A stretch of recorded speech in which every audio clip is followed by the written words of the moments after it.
Hello everyone, myself Pashwa Patel, and today I'll be explaining our WT project, which is Billing and Inventory Management System. Now, as you can see, we have a navbar. This navbar is common across the entire web application. You can view the content which we have written. It describes what this website is about. We have an image and a button which links us to registration form if you are using it for the very first time. We also have a how to use section which consists of different cards which tells how to use this website and what it is for. For example, it tells that you can upload inventory, you can do billing, you can get stock alerts if your quantity falls behind minimum stocks, you can generate report too. We have enrollment details and footer. Now let's start by registering a business for the very first time. Let's suppose we want to register for a mobile shop.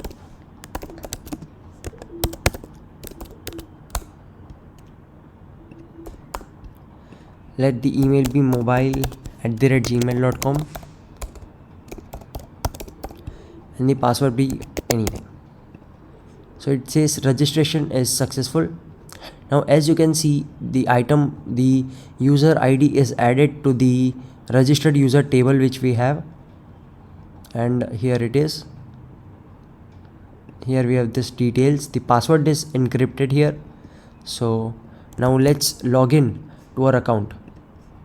We can add the user ID or password, user ID or email ID, and we can use password for confirmation. Okay, it says the password is incorrect. Now we can use it again by writing the correct password. There you go. We have logged in to our account and the session is created. Now as you can see that the registration and the login button has disappeared, and we can view a logout button and our user ID here. Also, this navbar has appeared, which was previously invisible when we were not logged in to our account. So this is only available if you are logged into your account. Now let's add some item to the inventory. Let's suppose we want to add an item named iPhone. Let the product code be Apple 001. Price would be 70,000. Quantity would be we want 5 iPhones. Category would be mobile. And minimum stock would be 3 iPhones. On clicking add item button, the item is added to our inventory. You can view it under the form. As you can see, the table consists of the item which we have added to inventory, and we can edit or delete the item too. Here you can edit the quantity of iPhone. For example, if you want to add 6 iPhones, you can update the quantity too, and it will be updated directly in the inventory table which we have. As you can see that we have iPhone on ID number 42, which says quantity is 6. Now let's add another item. Let's add Samsung S22. Product would be SMG02. Price would be 65,000. Quantity would be 5. Category would be mobile, and minimum stock would be 3. So we have added both the items to our inventory. We can edit or delete any item whenever we want. So parallelly, those items are also added to our table. So as you can see that both items are added to our inventory table. Also they are linked with our user email, so we can directly fetch it whenever needed. Now we will try to build those items. Let's suppose firstly we have to enter the customer name. We have to save the customer details. Now let's suppose that you are trying to access a thing which is not available in your inventory. What will happen? Let's try LP01, which is a code for a laptop. Let's add the item. It displays a message, item not found, or you don't have permission to access this item. So this is how secure the table is. Now let's add the iPhone. Let's add 2 iPhones. They are added to the table. Also the subtotal is calculated by multiplying the price and the quantity. We can add Samsung 2. Okay, both the items are added to inventory. You can delete anytime.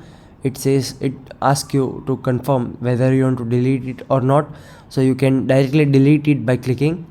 Okay, now you can add it again. Okay, both the items are added. Now when you click on checkout, The checkout is successful, and you can view the details here. Bill is recorded successfully and checkout is successful.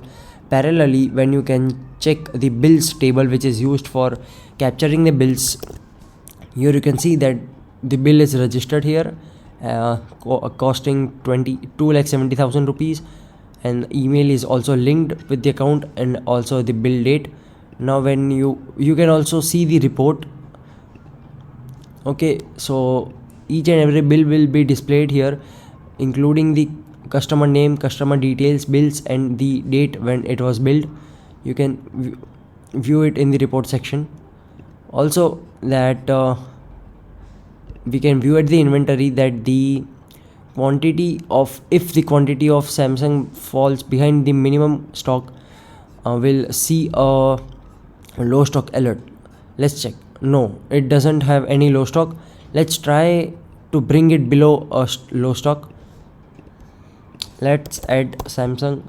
Let's add one quantity, and